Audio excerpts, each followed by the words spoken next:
যারা বছরের এই সময় এসে 25,000 টাকা বাজেটের আশেপাশে একটা স্মার্টফোন কেনার চিন্তা ভাবনা করছেন তাদের জন্য আজকের ভিডিওটা খুবই ইম্পর্টেন্ট হতে যাচ্ছে। কারণ এই ভিডিওতে আমরা টপ 5 স্মার্টফোন নিয়ে কথা বলবো যা আপনারা এই সময় দাঁড়িয়ে অলমোস্ট 25,000 টাকার আশেপাশেই পেয়ে যাবেন, এবং যেখানে অফিসিয়াল আনঅফিসিয়াল এবং মোটামুটি সব ইউজারদের জন্য স্মার্টফোন রয়েছে। সো আশা করছি ভিডিওটা খুবই ইম্পর্টেন্ট হবে, তাই সাবস্ক্রাইব করে পাশেই থাকবেন। বেশি কথা বলবো না, চলুন শুরু করা যাক। প্রথমত, যারা অনেক বেশি মিডিয়া কনজিউমার রয়েছেন, মানে ফোনের ডিসপ্লের দিকে ম্যাক্সিমাম টাইমই নজর থাকে, সো তাদের জন্য আমাদের লিস্টের এক নম্বর স্মার্টফোনটা যেটা হচ্ছে মোটোরোলার G96।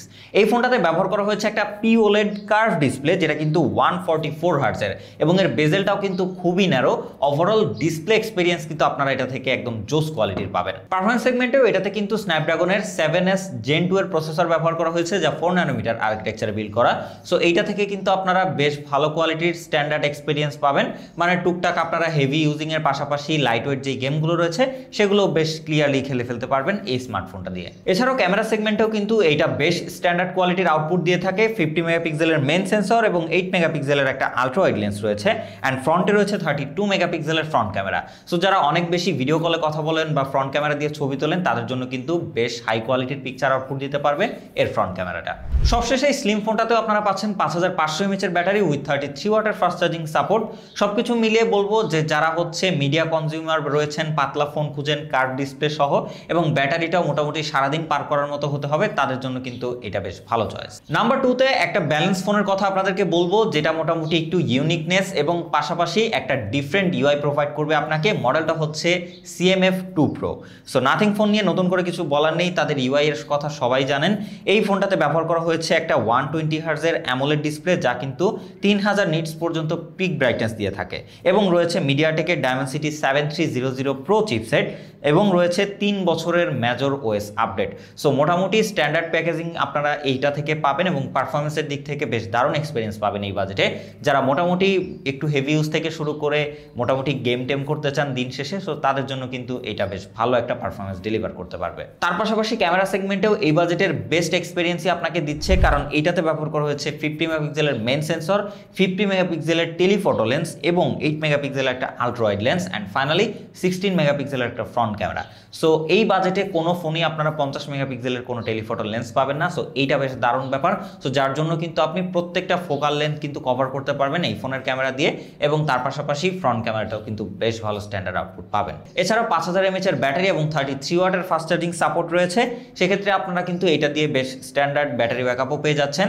তো বলতে হচ্ছে যে যারা একটু different UI, different design looking এর একটা স্মার্টফোন ব্যবহার করতে চান, এবং এই CMF এর ফোনগুলো কিন্তু বেশ স্মুথ এক্সপিরিয়েন্স দিয়ে থাকে, সো ওভারঅল যারা একটা ডিফারেন্ট টেস্টের ফোন খুঁজছেন তাদের জন্য কিন্তু এইটা বেশ দারুণ একটা চয়েস হতে পারে। সো চলে যাই আমরা এবার আমাদের অফিসিয়াল ফোনগুলোর দিকে, যেখানে কিন্তু অনেকেই unofficial phone value for money হলেও অফিসিয়ালের দিকেই যান।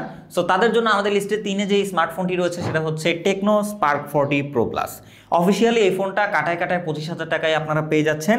প্রথমত এটার স্লিম ডিজাইন কিন্তু আপনার বেশ ভালো লাগবে, তার সাথে সাথে 144 হার্টজের কিন্তু একটা অ্যামোলেড ডিসপ্লে ব্যবহার করা হয়েছে, যা আবার 1.5K রেজুলেশনের। এর পাশাপাশি 4500 নিটস পর্যন্ত পিক ব্রাইটনেসের সাপোর্ট রয়েছে এই স্মার্টফোনটাতে। সেক্ষেত্রে আপনারা স্মুথ এক্সপিরিয়েন্স এবং ভালো একটা মিডিয়া কনজিউমার এক্সপিরিয়েন্স চান, তাদের জন্য কিন্তু এইটা ডিসপ্লে বেশ আদর্শ একটা ডিল এই বাজেটে। এবং এছাড়াও এটাতে রয়েছে মিডিয়াটেকের G200 SoC, যা কিন্তু আবার 4G SoC। তো এখানে আপনাকে 5Gটা মিস করতে হচ্ছে, যেহেতু সামনে বাংলাদেশে 5G সাপোর্ট আস্তে আস্তে শুরু হচ্ছে, তো এদিক থেকে একটু পিছিয়ে থাকবে এই ফোনটা। তার পাশাপাশি 50 মেগাপিক্সেলের মেইন সেন্সর এবং 13 মেগাপিক্সেলের একটা ফ্রন্ট ক্যামেরা রয়েছে, যা দিয়ে আপনারা মোটামুটি স্ট্যান্ডার্ড লেভেলের পিকচার আউটপুট পাবেন। অ্যান্ড দিন শেষে আপনার এই ফোনটাতে ব্যাটারি হিসেবে রয়েছে 5200 mAh এর ব্যাটারি উইথ 45 ওয়াটের স্ট্যান্ডার্ড ফাস্ট চার্জিং সাপোর্ট। সবকিছু মিলিয়ে অফিসিয়াল হিসেবে চিন্তা করলে আসলে এটা খুব একটা খারাপ না।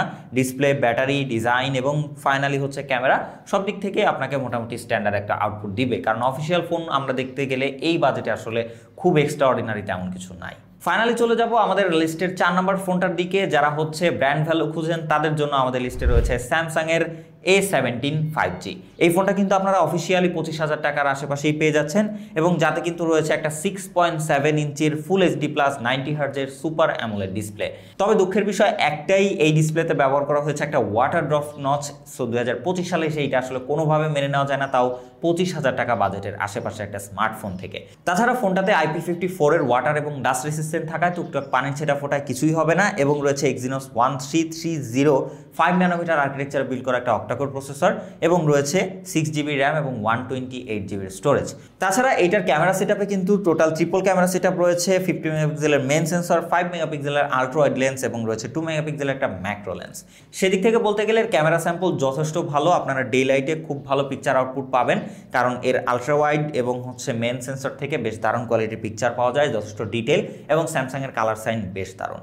তাছাড়াও কিন্তু ফ্রন্টে রয়েছে একটা 13 মেগাপিক্সেলের সেন্সর, যা দিয়ে আপনারা বেশ ভালো পিকচার তোলার পাশাপাশি এই ফোনটা আপনারা মোটামুটি 5000 mAh ব্যাটারি দিয়ে এর সফটওয়্যার স্ট্যাবিলিটির কারণে মোটামুটি দিন পার করে ফেলতে পারবেন। এবং রয়েছে 25 ওয়াটের ফাস্ট চার্জিং সাপোর্ট।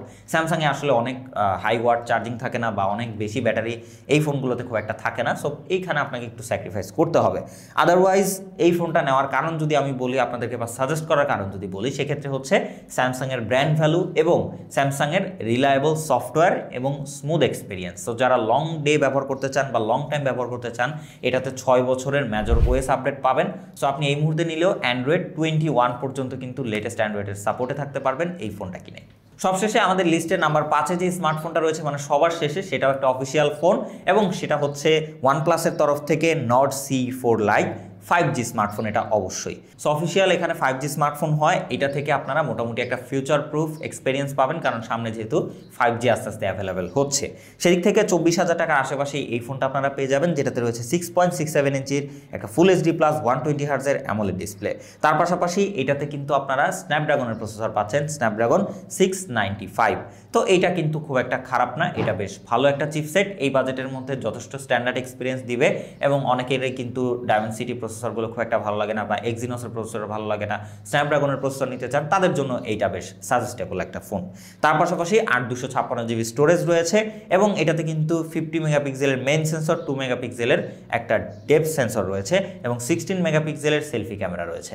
ক্যামেরাতে আপনারা মোটামুটি স্ট্যান্ডার্ড একটা কোয়ালিটি পাবেন, ভিডিওতে আপনারা EIS এবং OIS এর সাপোর্ট পাবেন, 5500 mAh এর ব্যাটারি এবং ইন্টারেস্টিংলি 80 ওয়াটের ফাস্ট চার্জিং সাপোর্ট পাবেন। সবকিছু মিলিয়ে অফিসিয়াল ফোন, ওয়ানপ্লাসের OS যারা পছন্দ করেন, তার পাশাপাশি একটা স্ট্যান্ডার্ড প্যাকেজ স্ন্যাপড্রাগনের প্রসেসর দিয়ে, তাদের জন্য কিন্তু এইটা বেশ দারুণ একটা অপশন।